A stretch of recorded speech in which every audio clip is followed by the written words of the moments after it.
결혼 3년 차이고 꽃처럼 예쁜 천사를 낳은 아이 엄마입니다. 아이를 낳고 정신없이 지내고 있다 보니 시간이 정말 빨리 지나가는 것 같아요. 그렇게 저는 결혼 전과 후에도 별다른 사건 사고 없이 살았어요. 적어도 2달 전 그 사건이 일어나기 전까지는요. 원래 인생이란 게 평생 무탈할 수는 없다고 하잖아요. 크든 작든 어떤 일이 일어나는 것은 별스럽지도 않은 것인데 아무리 생각해도 저와 저희 가족이 겪은 그 일은 대수롭지 않게 넘기기엔 너무나도 기가 차서 이렇게 이야기를 하게 되었어요. 우선 저와 저희 친정 이야기부터 이해를 돕기 위해 먼저 해보도록 할게요. 저는 대단히 잘나지도 또 대단히 어렵지도 않은 그저 평범한 집의 장녀로 태어났어요. 그리고 그런 저에겐 6살 어린 여동생이 있는데요. 부모님이 나이가 어느 정도 있을 때 낳은 막내라 제 동생은 사랑을 아주 많이 받고 자랐어요. 그런데 그게 문제였을까요? 사춘기에 접어든 제 동생은 평범한 저희 집에 문제를 일으키기 시작했고 처음엔 잠깐 지나가는 호르몬의 장난이라고 생각했는데 점점 그 정도가 심해져 급기야 평범했던 저희 집의 일상을 위협하기 시작했어요. 안녕하세요. 저는 희진이 담임선생님인데요. 혹시 희진이 어머님 되세요? 언제부턴가 저희 엄마는 핸드폰에 모르는 번호만 뜨면 심장이 벌렁거린다며 제가 있을 땐 대신 전화 좀 받아달라고 했을 정도였는데 10번 중 6, 7번은 제 동생이 사고를 쳐서 걸려온 전화였죠. 너는 도대체 무슨 생각을 하고 사는 거야? 아빠 엄마가 요즘 너 때문에 얼마나 힘들어하는 줄 알아? 또 잔소리. 언니 네가 무슨 상관인데. 그리고 엄마 아빠가 불만 있으면 직접 말하라고 해. 왜 매번 언니 네가 대신하는 건데? 설마 괜히 만만한 나한테 짜증내려고 일부러 뻥치는 거 아니야? 너 정말 그 말버릇 안 고칠 거야? 나도 네 말 따라 뻥이면 좋겠다. 도대체 언제 정신 차릴 건데? 넌 뭐 커서 되고 싶은 것도 없어? 동생이 6살 어리다 보니 저는 이미 사회인이었지만 동생은 학생이었고 이미 동생을 낳을 때 나이가 적지 않았던 부모님 대신 제가 동생에게 훈육을 하곤 했는데 동생은 부모도 아니면서 언니인 제가 나선다고 늘 불만이 가득했어요. 그래서 저와 저희 부모님은 자연스럽게 반쯤 동생을 포기하게 됐고 그저 저 질풍노도의 시간이 빨리 지나가기를 바라고 또 바랬는데 뭐가 문제인지 동생의 사춘기는 20살을 넘기고 어른이 돼도 끝나지 않았어요. 오히려 어른이 되어서는 통제하기가 더 힘들었죠. 그러다 제가 4년 만난 지금의 남편과 결혼을 하게 됐어요. 내심 사고뭉치에 생각 없이 사는 동생 때문에 저만 홀랑 시집가는 게 마음에 걸리기도 했는데요. 동생은 왜 그렇게 철이 들지 않았는지 이제 막 아이를 키우게 된 저는 사실 조금 걱정이 되기도 합니다. 제 딸도 제 동생을 닮을까 봐요. 이렇듯 제 동생은 20대가 되어서도 정신을 차리지 못했어요. 마치 오늘만 살고 죽는 사람처럼 대책 없이 살았고 공부도 그다지 하려는 의지가 없어서 대학도 일찌감치 포기했는데 한 번은 저에게 이런 말을 하더군요. 언니, 나 있잖아. 쇼핑몰 피팅 모델이나 할까? 내가 키도 크고 우태가 좀 나잖아. 그건 뭐 네가 하고 싶으면 할 수 있는 거야? 또 삐딱하게 말한다. 당연한 거 아니야? 요즘 세상은 내가 나를 드러내서 알리는 시대야. 이제부터 열심히 사진 찍어서 SNS에 올리면 금방 여기저기서 연락 올걸? 그러셔? 그럼 제발 열심히 좀 해봐. 난 이제껏 네가 3달 이상 뭘 하는 걸 못 봤잖아. 이번 기회에 이 언니의 그런 고정관념을 좀 깨주렴. 언니 너는 그 말투가 문제야. 형부는 뭐라고 안 해? 평생 언니 같은 여자를 어떻게 데리고 산다고 결혼까지 하재? 아무튼 됐고, 그래서 하는 말인데 나 용돈 좀 줘. 내가? 너한테? 왜? 말했잖아. 지금부터 열심히 나를 드러낼 거라고. 그러려면 머리도 해야지, 옷도 사야지. 나를 예쁘게 찍어줄 카메라도 있어야 하지 않겠어? 너 웃긴다. 그걸 지금 나더러 내라는 거야? 너도 엄마 아빠한테 용돈 받잖아. 그거 모아서 해. 아이씨, 맘먹었을 때 해야 하는데 난 지금 돈이 없다고. 자매끼리 좀 주면 안 되냐? 투자라고 생각하면 되잖아. 혹시 알아? 내가 이 길로 떼돈을 벌지. 됐네요. 장희진, 머리 그만 굴려. 그리고 정말 돈이 필요하면 알바라도 하던지 취직 좀 해. 너도 너 살궁리는 해야 할 거 아니야. 언제까지 부모님 밑에서 애처럼 의지할 건데? 돈도 안 주면서 잔소리는? 언니는 신경 꺼. 나는 실컷 놀다가 돈 많고 능력 좋은 남자한테 시집갈 거니까. 시집 가서도 남편 돈으로 편하게 놀고 먹을 거니까 언니 너 나중에 나 부러워하지 마라. 한심하죠. 남이 봐도 그런데 피를 나눈 저는 오죽할까요. 그렇듯 제 동생은 생긴 건 예쁘장하게 생겼는데 입만 열면 저와 저희 부모님에게 고구마 100개는 먹인 것처럼 답답하게 만드는 존재였어요. 그리고 그때도 결국엔 입만 떠들고 실컷 부모님 돈으로 쇼핑만 했을 뿐 어디서도 연락 온 곳은 없었고요. 그러니 아무리 좋게 봐주려고 해도 그러기가 힘들었죠. 저희 부모님 저런 막내딸을 어쩔 수 없는 당신의 업보라고 생각하실 정도였는데 그러던 어느 날 전혀 생각지도 못한 이야기를 듣게 됐어요.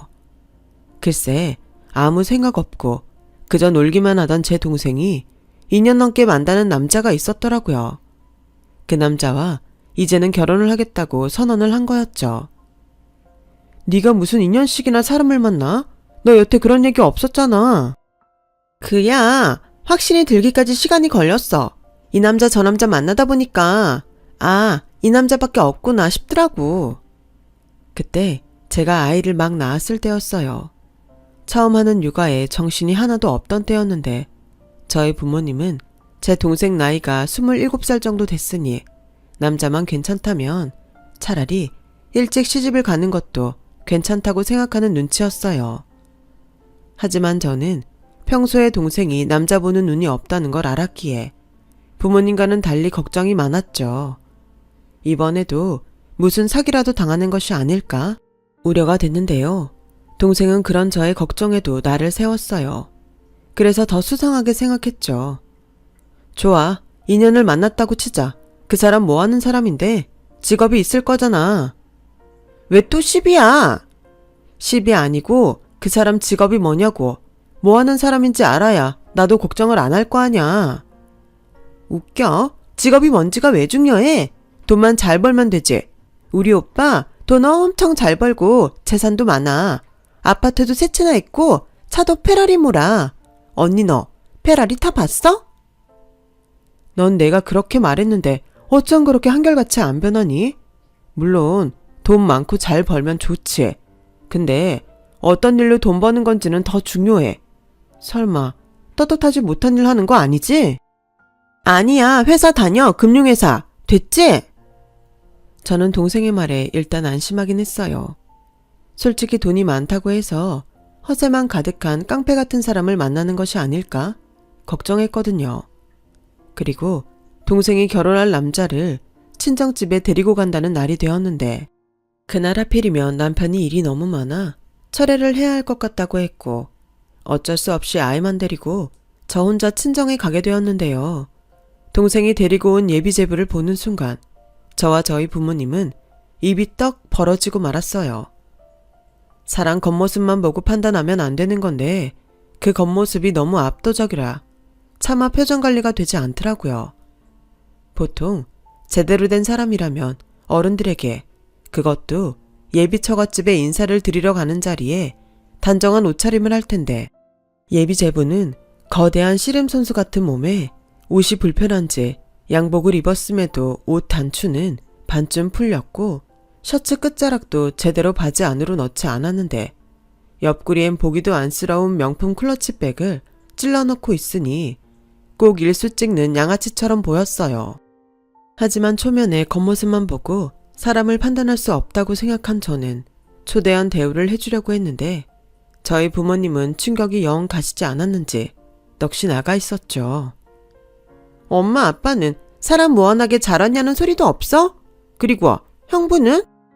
네 형부 오늘 일이 많아서 처리해야 할 것 같대. 아 저런 뵙고 싶었는데 희진이한테 들었어요. 형님이 공무원이라면서요.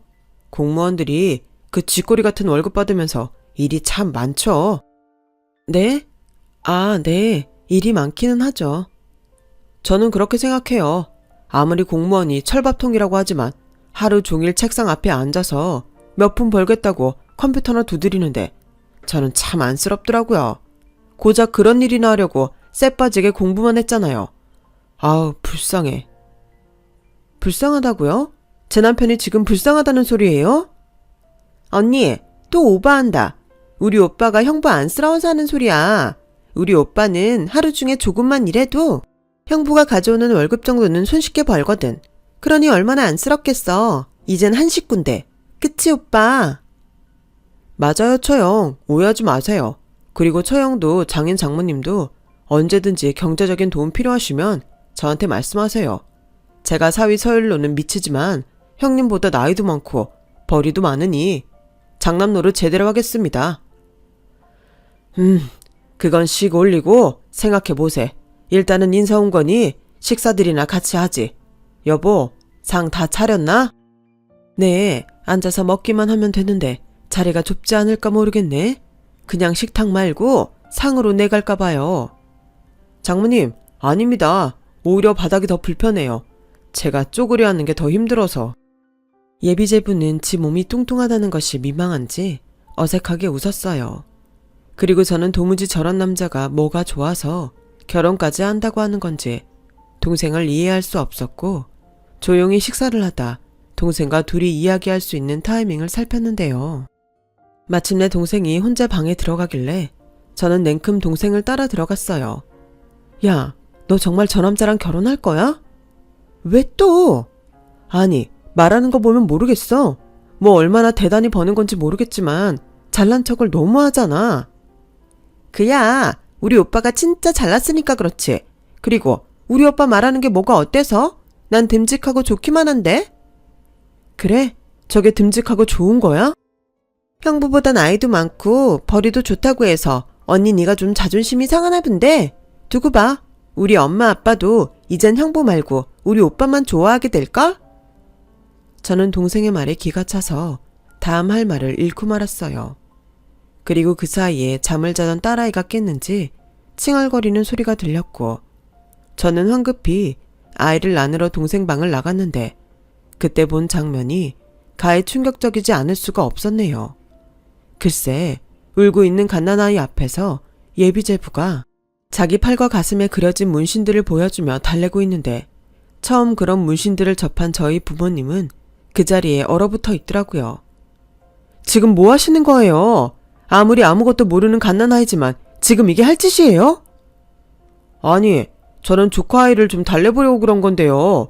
뭘 그렇게 화를 내세요? 사람 불쾌하게. 아니, 누가 자기 문신을 보여주면서 애를 달래요? 언니, 그럴 수도 있지. 뭘 그렇게 정색을 하냐? 그리고 요즘 타투가 얼마나 흔한데. 그냥 순수하게 보여줄 수 있잖아. 괜히 오버하기는. 됐다. 그만들 해. 혜진아, 엄마가 달랬어야 했는데 미안하다. 그러지 말고 혜진이 너는 그만 네 집에 돌아가. 가서 다혜랑 좀 쉬어라. 저는 내키지 않았지만 조금 더 있다가는 제가 먼저 사고를 칠 것 같아서 딸아이를 데리고 집으로 돌아왔는데요. 다음날 엄마가 알아 누웠다는 소식에 저는 또다시 친정에 가게 됐어요. 엄마, 그냥 허락 못한다고 해. 희진이 그거 처음엔 난리 치겠지만 어쩌겠어. 아무리 미워도 그런 남자한테는 시집 보낼 수 없잖아. 혜진아, 너 그런 소리 하면 네 엄마 더 힘들다. 지금 그럴 수 있는 단계가 아니야. 그게 무슨 소리야? 그럴 수 있는 단계가 아니라니. 우리도 너 가고 조심스럽게 이 결혼은 힘들 것 같다고 말했어. 그랬더니 희진이 그게 임신했단다. 그러니 우리가 아무리 싫다고 해도 이젠 어쩔 수 없대. 아무래도 그것들 일부러 그런 것 같아. 장희진, 이놈의 기집애 결국 끝까지 속을 썩이네. 그래서 기어코 그것 때문에 그런 놈이랑 결혼을 시키겠다는 거야? 그럼 어떡해. 뱃속에 는 죄가 없잖아. 그리고 우리는 그렇지만 둘은 좋아 죽겠다고 하니 됐어. 다 지 팔자지. 그래서 상견례 날짜 잡기로 했으니까 정서방한테 말해서 그날 같이 와. 나는 그런 제부 감당 못할 것 같은데? 우리랑 달라도 너무 다르잖아. 그냥 나랑 네 엄마는 희진이 그거 결혼시키고 안 보기로 했다. 괜히 옆에서 보고 환장하느니 그냥 안 보고 잘 살겠거니 하기로 했어. 그러니 너도 이제 더는 이 얘기는 하지 마라. 저는 자포자기한 얼굴을 한 친정 부모님을 보고 차마 걱정스럽다는 말을 더는 할 수 없었어요. 그리고 근심 걱정 가득한 저를 보며 남편도 내심 걱정스러운 얼굴을 했는데 예비제부를 보지 못해서인지 속 편한 소리를 하는 거 있죠. 자기야, 자기가 뭘 걱정하는지는 알겠는데 제일 중요한 건 처제가 좋다잖아. 게다가 아이까지 가졌으면 이젠 우리라도 축복해줘야 하지 않겠어? 머리로는 그래야 한다고 생각하는데 도저히 그런 마음이 안 생겨. 그날 자기가 그 남자를 못 봐서 그런 소리를 하는 거야. 자기가 공무원이라고 얼마나 무시했는 줄 알아? 세상에, 내가 살다 그런 소리를 처음 듣는다고. 우리 여보가 사실은 그 말에 열받았구나. 왜? 나 공무원 맞는데. 그냥 나쁜 뜻 없었으면 넘어가자. 이젠 한 식구인데 봐줄 수 있는 건 봐주자고. 그리고 그 문신은 어떡할 거냐고. 몸집이 작기라도 하면 모를까. 무슨 반달곰 같아서는 지 몸이 무슨 도화지야? 몸뚱이가 동물원이야. 에이, 요즘 그런 소리 하면 안 돼. 요즘 젊은 사람들 타투 많이 하던데. 괜히 그런 걸로 사람 선입견 가지면 자기 나중에 실수한다. 그래, 나도 내가 그럴까봐 무서워. 그래서 상견례 자리도 안 나가고 싶은데 안 갈 수도 없고 정말 싫다. 그러지 말고 내가 이번에 가서 남자 대 남자로 제대로 봐볼 테니까 자기는 나서지 말고 참아. 알았지? 또 혹시 알아? 표현은 거칠어도 좋은 사람일 수 있잖아. 저는 남편의 그 말을 듣고 예비 제부를 향한 제 마음이 제발 저의 선입견이길 바라고 또 바랬어요. 어찌됐든 미우나 고우나 제 동생의 배우자가 될 사람이었으니까요. 그리고 그런 기도하는 마음으로 상견례 날 저희 가족은 약속된 장소에 도착했고 예비 사돈분과 예비 제부가 이미 도착해 자리에 앉아 있었는데요.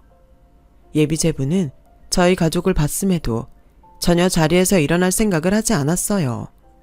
그리고 옷이 답답한지 자리가 답답한지 이번에도 셔츠를 반쯤 풀어 헤치고 있었는데 그 셔츠 사이로 용인지 지렁인지가 자꾸 제 눈에 들어와 저는 애써 시선을 옮겨야 했어요. 게다가 좌식 자리가 불편한지 예비 제부는 다리를 보기 싫게 쫙 벌리고 있었는데 그냥 그 모든 것이 저 남자의 인품을 여실히 보여주는 것만 같아서 저도 모르게 눈살이 찌푸려지고 말았어요. 하지만 제 동생은 그런 남자를 보는 순간 뭐가 그렇게 반갑고 좋은지 코맹맹이 소리를 내며 달려가 예비 사돈분과 예비 제부의 사이에 앉았고 이미 그쪽 어머니와는 친해진 듯 살갑게 대화를 나누는데 순간 이젠 정말 제 동생이 저 집 사람이 되는 건가? 실감이 나더군요. 장희진, 이리 와. 오늘 상견례 자리인데 네가 거기 있으면 어떡해? 뭐 어때? 우리 식구는 사람이 너무 많잖아. 어차피 다 같이 앉아서 밥 먹는 건데 난 여기서 우리 어머님이랑 우리 오빠랑 먹을게. 드세요. 이미 희진이는 우리 집 사람이나 다름없으니 희진이 말대로 상관없습니다. 그나저나 인사가 늦었네요. 안녕하세요. 뵙고 싶었습니다. 저는 제 아들이 평생 결혼도 못하고 혼자 살까봐 걱정이 많았어요. 근데 우리 희진이 같은 며느리가 우리 아들을 기다리고 있었다니 요즘 눈을 뜨고 있어도 꿈을 꾸는 것 같다니까요.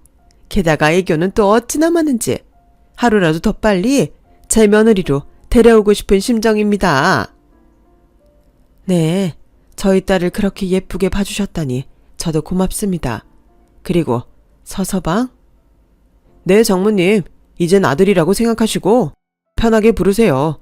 그냥 영씨가 라고 부르셔도 됩니다. 그럼 저도 엄마라고 부를게요. 그래. 차차 그러세. 아우, 우리 안사도님은 부끄러움이 많으신가 보네요. 첫째 딸이 엄마를 닮았나? 나이 차이가 있다고 하더니 정말 밖에서 보면 언니가 아니라 이모인 줄 알겠네요. 우리 그러지 말고 뭐 좀 먹으면서 편하게 얘기할까요? 저희 아들한테 들으셨는지는 모르지만 저희는 혼수구모고 하나도 필요 없습니다. 희진이 하나면 자고 넘쳐요. 봤지? 우리 시어머니가 이런 분이셔. 나 시집 엄청 잘 가는 거야. 그렇죠, 어머니. 그리고 나 이제 좀 있으면 배도 부를 텐데 결혼 날짜 빨리 잡았으면 좋겠어. 이미 어머님이랑 오빠하고는 얘기 다 했으니까 날짜만 정하면 돼. 그래, 나랑 네 아빠는 네가 좋다면 그냥 다 틀어줄 생각이야. 그래도 너무 서두르면 실수가 따르는 법이니까 찬찬히 알아볼 건 알아보고 결정해라. 장모님, 그런 거 없습니다. 제가 우리 희진이 원하는 거면 뭐든 들어줄 거라 염려 붙들어 매십시오. 그리고 아까부터 모두 얼굴이 별로 안 좋은 것 같은데 혹시 자리가 불편하세요? 다른 자리로 옮겨달라고 할까요? 엄마, 종업원 좀 불러봐.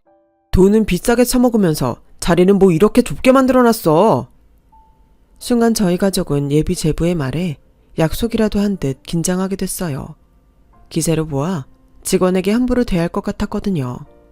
그리고 곧 예비 사돈의 부름에 식당 직원 한 명이 달려왔고 뭐 필요한 것이 있냐며 친절하게 물었는데 저희 가족이 우려했던 일이 끝내 일어나고 말았어요. 그쪽이 여기 매니저야? 매니저 아니면 그쪽은 빠지고 매니저 불러와. 네?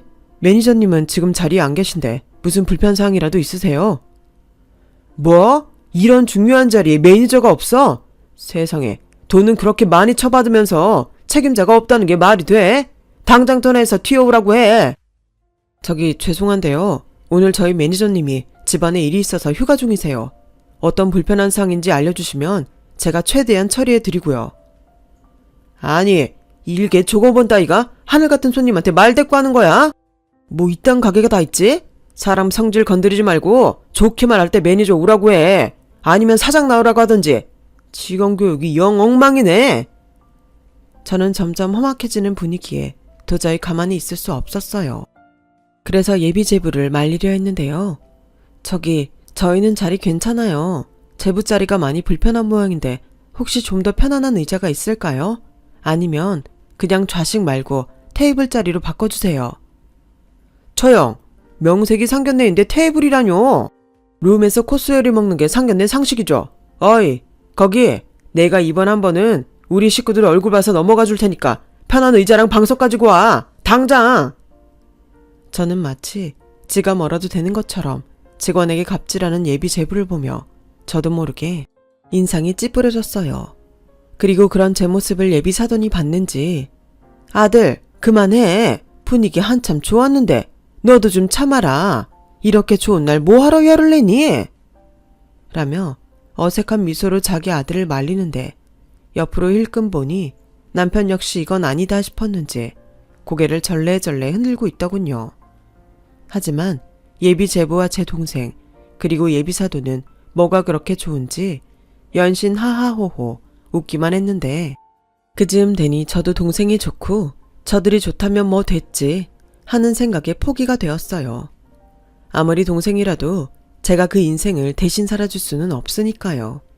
그래서 그냥 이 자리가 얼른 끝나길 바라며 음식을 깔짝깔짝하고 있었는데 그 모습을 본 예비 제부는 음식이 별로 맛이 없냐며 아까 그 직원을 콕 집어서 불렀고 이번에도 부름에 달려온 직원에게 예비 제부는 무슨 위협이라도 하는 듯 자기가 입은 셔츠를 우두둑하며 풀어 헤치고는 안에 있는 문신을 보라는 듯이 내미는데 정말 창피해 죽는 줄 알았네요. 여기 음식이 이게 뭐야? 다 식어 빠져서는 맛도 없고 양도 적고 지금 음식 가지고 장난쳐? 그 돈을 받아 먹었으면 돈값을 해야지. 당장 주방장 나오라고 해. 아 당장. 내가 아까는 그냥 넘어갔는데 이건 그냥 못 넘어가지. 이상 모두 다 엎어버리기 전에 이 음식 모두 다른 음식으로 바꿔줘. 예비제부는 다른 손님이 듣도록 쩌렁쩌렁한 목소리로 직원을 위협했고 주방에서 음식을 만들던 주방장이 소식을 듣고 재빠르게 달려와 다른 음식으로 바꿔주겠다고 머리를 조아리는데 도무지 이건 아니다 싶었어요. 그리고 남편 역시 제 옆에서 이건 아니라는 듯 고개를 절레절레 흔들었고 저희 부모님은 한숨만 푹푹 쉬셨는데요. 정작 제 동생은 그런 예비제부에게 잘했다며 칭찬을 하더군요. 그래서 저는 동생에게 잠깐 화장실에 가자고 했어요. 아무리 임신을 했어도 저런 놈이랑 하는 결혼은 절대 하면 안 된다고 결혼 선배 입장에서 뜯어 말릴 작정이었죠. 하지만 동생은 무슨 얘기를 하려고 하냐면서 그 자리에서 버텼고, 그동안 동생에게 무슨 얘기를 어떻게 들었는지 예비제부가 제 동생 대신 나섰는데요. 처형, 할 말 있으면 편하게 여기서 하세요. 여기서 못할 소리면 애당초 하지 마시고요. 제가 듣자 하니 처형이 우리 희진이 기 많이 죽이셨다고 하는데 저 이제 그 꼴 못 봅니다. 봤지? 나 우리 오빠랑 다니면 아무도 나 못 건드려. 이래서 내가 우리 오빠랑 결혼하려고 그러는 거야. 우리 오빠는 돈도 많지. 듬직하지. 나만 이렇게 사랑해주는데 언니 네가 왜 나서는데? 처제, 언니는 처제가 걱정돼서 그러는 건데 꼭 그렇게 말해야겠어? 형님, 이건 처형이 먼저 시작한 겁니다. 저 이미 알고 있어요. 처형이 저 마음에 안 들어 한다는 거. 그래서 지금도 최대한 맞춰드리려고 했는데 됐던 것보다 훨씬 재수없으시네요. 뭐예요? 오빠, 상대하지 마. 우리 언니 저거 평생 저렇게 지멋에 살았어. 지금 내가 능력 있는 오빠랑 결혼해서 샘나서 그러는 거니까 괜히 흥분하지 마. 그리고 언니 너 괜히 분위기 망치지 말고 가만히 있던지 아니 먼저 가든지 해. 우리는 마저 결혼식 날짜 잡고 갈 테니까. 그래, 내가 너한테 뭘 더 바라겠니? 지금 보니 너랑 꼭 맞는 사람을 고른 것 같네. 자기야, 우리 이만 가자. 재수없다는 소리까지 들었는데 뭘 더 있겠어? 혜진아, 엄마 지금 심란해 죽겠는데 왜 너까지 그러니? 그러지 말고 불편해도 좀 앉아봐. 죄송합니다. 원래 우리 큰애가 이렇게까지 하진 않는데 워낙에 예의 없는 행동을 보면 못 참는 성향이 있어요. 자네도 이제 우리 식구가 될 사람이니 장모로서 한마디 하자면 거친 행동이나 말은 삼가해 주게. 아무리 자네가 우리 딸 레일보다 나이가 많다고 해도 할 말이 있고 못할 말이 있는 거야. 그래. 너는 그 욱하는 성질만 고치면 된다고 엄마가 누누이 말하지 않았니? 너 이러다 이 결혼도 물 건너가는 수가 있어. 결국 저는 저희 부모님 때문에 다시 자리에 앉고 말았어요. 그리고 연신 동생과 눈으로 거친 대화를 주고받았는데 예비제부가 이번에는 저와 불편한 감정을 풀고 싶었는지 먼저 말을 시작했어요. 처형, 좀 전에는 제가 지나쳤습니다. 인정합니다. 제가 워낙에 다혈질이라 이해해주세요. 그리고요, 저 희진이 정말 사랑하고 평생 행복하게 해줄 자신 있어요. 장인 장모님, 제가 겉보기엔 좀 거칠어 보여도 속은 진국입니다. 그리고 이거 한번 보시겠어요? 예비제부는 그렇게 한껏 자기 어필을 하더니 핸드폰을 꺼내 저희 부부와 부모님에게 사진첩을 보여주기 시작했고, 그 사진첩에는 예전에 동생이 말했던 페라리 차와 여러 명품을 찍어놓은 사진으로 가득했죠. 아무래도 이번에는 우리들에게 자신의 능력과 부를 과시하고 싶었던 것 같아요. 그런데요, 저희 가족들이 모두 그 사진첩에 별다른 반응을 하지 않자 예비제부는 이번에는 가만히 있는 제 남편에게 말을 걸기 시작했고, 끝내 분위기는 더욱 나빠지고 말았네요. 형님은 원래 그렇게 말수가 적나요? 아니면 제가 있어서 불편해서 그러세요? 요즘 공무원 월급은 얼마나 해요? 예전이나 공무원이라고 하면 알아주기도 했지만 지금은 영 아니지 않나? 안전한 거 빼면 뭐 있나 해서요. 혹시 생각 있으면 제 밑에서 일해보시면 어때요? 능력자라 하는 것만큼 벌 수 있는데 형님은 공무원 시험에 합격할 만큼 머리가 되니까 아마 조금만 배우면 큰 돈 버실 수 있을 거예요. 저는 괜찮습니다. 지금 하는 일에 만족하고 보람도 느끼고 있어요. 그러니 저까지 신경 쓰지 않으셔도 되니 처자한테나 잘해주세요. 그리고 아까부터 계속 참았는데 적어도 저희 가족과 함께 있을 때는 필요한 말 외에는 하지 않으시는 게 좋은 것 같아요. 원래 말이라는 게 많으면 실수가 생기는 법이니까요. 거참 딱딱하게 나오시네. 저는 형님이지만 동생 같아서 도와주려고 한 건데 저는요 1년에 3, 4억은 법니다. 형님은 대략 한 5천 정도 버나요? 근데 형님은 고작 그 5천 벌면서 그때 보니까 철야도 하시고 이제 갓 태어난 애도 있는데 처형 혼자 독박 육아나 시키시는 것 같은데 저라면 애 봐줄 유모 한 명쯤은 고용했을 겁니다. 충분히 그럴 능력이 있으니까요. 직업이 뭐가 중요한가요? 돈만 많이 벌면 그게 제일입니다. 아, 그래요? 듣자니 궁금해져서 그러는데 무슨 일을 하는데 돈을 그렇게 많이 버는데요? 구체적으로 어떤 일을 하시는지 알아야 제가 마음을 바꾸던지 하죠. 설마 떳떳하지 못한 돈은 아닌 거죠? 어느새 저와 동생의 신경전은 그렇게 저희 남편과 예비제부로 옮겨간 듯 했어요. 그리고 말이 동서지 예비제부는 제 남편이 자기보다 어리다고 시종일관 무시했는데 돈으로도 제 남편이 기가 죽지 않자 기분이 상한 듯 표정이 좋지 않았어요. 그리고 개벌은 남 못 준다고 이미 사라지고 없는 셔츠를 반쯤 벗어 저희 남편 보라는 듯이 과시하기 시작했는데 좋지도 않은 몸에 새겨진 문신이 꼭 예전에 학교 다닐 때 바바리면 보는 것처럼 제 눈이 썩어 들어가는 것 같았어요. 그러자 이번엔 저희 남편이 참지 못하겠다는 듯 큰 소리를 내기 시작했고 그렇게 상견례장은 점점 걷잡을 수 없게 돼버렸는데요. 지금 뭐 하는 겁니까? 여기 어른들도 다 계시는데 당장 옷 입지 못해요. 아니, 아무리 서열을 형님이라고 하지만 나보다 나이도 어린 게 어디서 명령을 하고 지랄이야. 아들, 진정해. 너 이러다 또 사고 친다. 희진아, 네가 좀 나서서 말려봐. 형부, 진짜 너무해요. 그냥 좀 넘어가주면 안 돼요? 무슨 콧대가 그렇게 높아? 처제야말로 이렇게 식구들 걱정시키면서 이 결혼을 해야겠어. 아무리 임신을 했다고 해도 처제 인생에 걸린 문제야.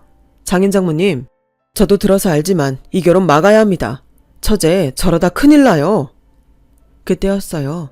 예비 제부는 끝내 지 분을 참지 못하고 상을 엎어버렸고 음식이 죄다 쏟아지면서 저희 부모님이 그 음식을 뒤집어 쓰게 됐는데 예비 제부라는 놈은 완전히 이성줄을 끊어먹었는지 분위기를 더욱 험악하게 만들었어요. 아니, 내가 어디가 어때서 큰일이 난다는 거야. 아버님, 어머님, 어디 입이 있으면 말씀해보세요. 언제는 희진이 원하면 뭐든 상관없다면서요.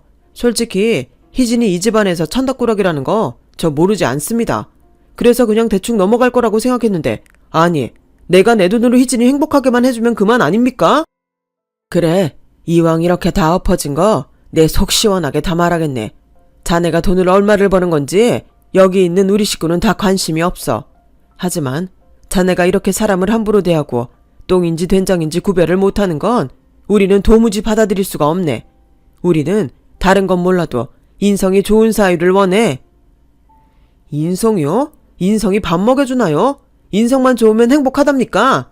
아주 웃기지도 않는 집구석이네. 그놈은 그렇게 말하고 지 앞에 있는 유리컵을 신경질적으로 3개 던졌어요. 그리고 그 유리컵이 깨지는 소리에 여기저기서 비명이 들렸는데 저희 남편이 저와 아기 그리고 저희 부모님을 보호하느라 앞으로 나섰고 둘은 그렇게 몸싸움을 하게 됐어요.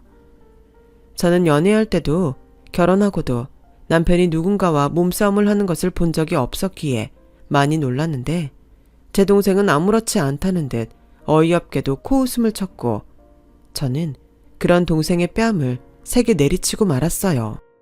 그러자 저에게 맞은 동생이 귀청이 찢어지게 왜 때리냐며 소리를 질렀고 그 소리에 저희 애는 울기 시작했는데 정말 식당 안은 아수라장이 되고 말았죠. 그때였어요.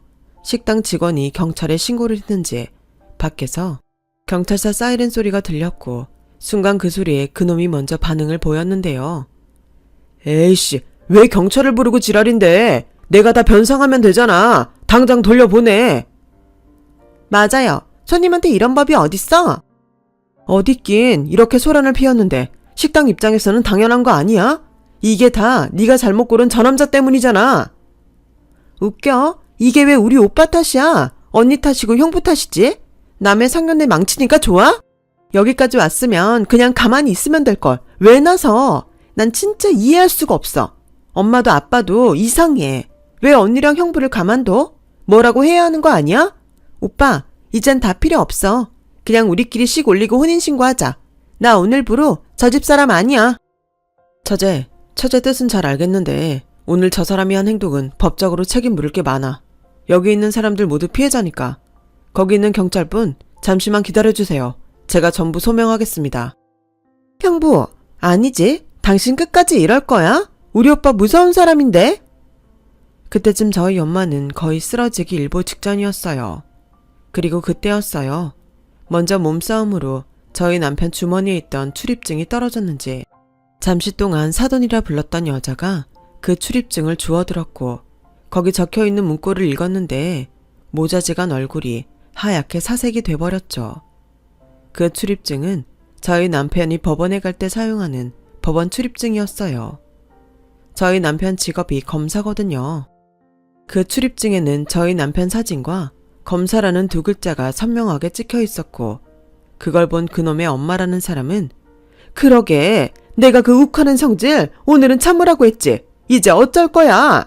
하고 많은 사람 중에 검사한테 걸렸으니 이젠 어떡하냐고. 희진이 너 형부 공무원이라며 검사라는 말 안 했잖아. 너 나 엿먹이냐? 검사, 공무원 맞잖아. 그리고 저 사람이 검사인 게 뭐?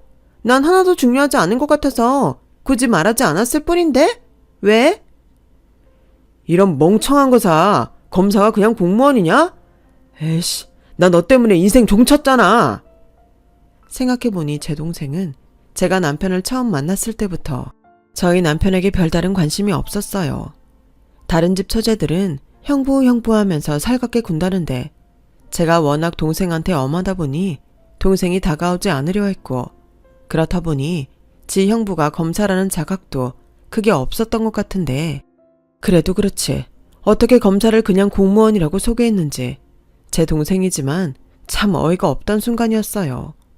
그리고 남편은 경찰에서 신분을 밝히며 식당 직원과 주방장을 불러 오늘 있었던 일을 상세히 소명하는데 한껏 자기 몸을 과시하며 험악한 분위기를 만들던 그놈은 언제 지가 그랬냐는 듯 순한 양이 되어서 저희 남편에게 형님 굽실거렸고 그의 어머니도 제발 한 번만 봐달라며 무릎까지 꿇었는데 그때 제 동생이 저희 부모님에게 이런 소리를 했어요. 엄마 아빠 잊었나 본데 나 임신 중이야. 그러니까 형부 좀 말려서 일 크게 만들지 말라고 해. 안 그럼 나 정말 인연 끊고 아무도 모르는 데 가서 콱 죽어버린다. 그래 어디 그럴 용기 있으면 한번 해봐. 여태 나는 네가 언젠가는 철이 들 거라고 생각했어. 그리고 이 결혼도 우리 모두 내키지 않지만 너 때문에 여기까지 온 건데 이제 나도 너무 힘들다. 우리 그냥 이쯤에서 부모 자식 간에 영 끊자. 여보 우리 이제 그만 돌아가요. 나 여기 더 있다가는 쓰러질 것 같아. 그래 그러자고. 혜진아 너 여기 남아있을 거면 우리가 다해 데려가마. 너는 일 마무리하고 와. 이제 우리한테 자식은 너 하나고 사위는 정서방 하나야. 알겠지? 엄마 아빠 진짜 이럴 거야? 평생 언니만 편애하더니 정말 이럴 거냐고. 이봐요. 우린 그쪽 엄마도 아빠도 아니니까 그렇게 부르지 마요. 그리고 혹시나 해서 일러두는데 결혼을 하든 파혼을 하든 알아서 하고 우리 재산은 다 여기 있는 우리 딸 혜진이 몫이니 행여 나중에라도 딴소리하지 말아요. 그리고 다신 보지 맙시다. 저희 부모님은 그렇게 말하고 저희 애를 데리고 먼저 식당을 나가셨어요. 그리고 아무리 싹싹 빌어도 현행범인 그놈은 경찰서까지 가게 됐는데 저희 남편도 이번엔 독이 바짝 올랐는지 저런 놈은 뜨거운 맛을 보여줘야 한다며 단단히 벼렀고 나중에 알고 보니 그놈은 역시나 예상했듯 그리 떳떳한 놈이 아니었어요. 1년에 3, 4억은 번다는 그놈의 직업이 불법 고리대금업이었거든요. 게다가 어디 조직에 소속되어 있는지 그 전과도 참 화려했는데 제 동생한테 그렇게 자랑했던 페라리와 명품들도 모두 떳떳하지 못한 물건들이었죠.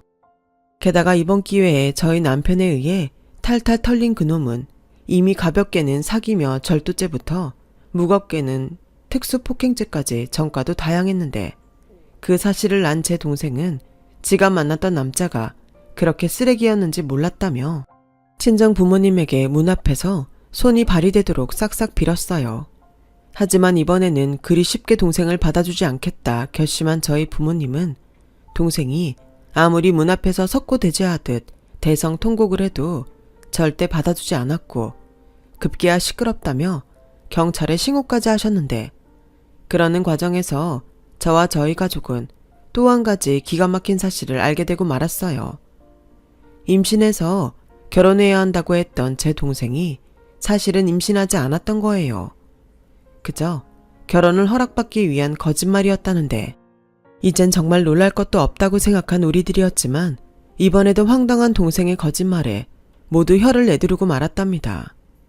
결국 제 동생은 집에 돌아오지 못하고 쫓겨나고 말았어요. 뭐, 언젠가 정신을 차리면 그때는 달라질 수도 있겠지만요. 아무튼 이번 사건으로 저희 친정은 한바탕 시름을 앓았고 이제는 조금씩 일상으로 돌아오고 있는데요. 저는 이번 기회에 저희 남편을 다시 보게 됐어요.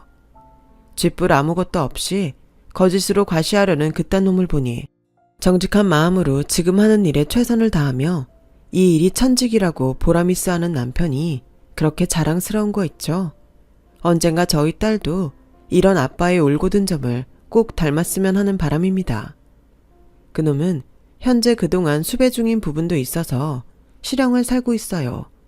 듣자 하니 그 엄마라는 사람도 아들을 포기한 것 같다고 하더라고요. 변호사도 못 구하고 국선 변호사도 서로 변호를 미루고 있어서 아마도 이번에는 쉽게 빠져나오지 못할 듯 싶다고 하네요. 평생 인생을 그렇게 살았을 그놈이 이번에는 제대로 죗값을 모두 받을 수 있기를 바라며 여러분들도 부디 저런 놈과 엮이는 일 없이 좋은 인연만 함께 하시길 진심으로 바라며 지금까지 저의 이야기 들어주셔서 대단히 고맙습니다. 부디 앞으로의 나날들이 건강하시고 행복함만 가득하길 바랄게요. 감사합니다. 여러분, 사연 댓글에 응원과 현명한 조언 부탁드려요. 좋아요와 구독은 저에게 큰 힘이 됩니다. 오늘도 좋은 일 가득하세요.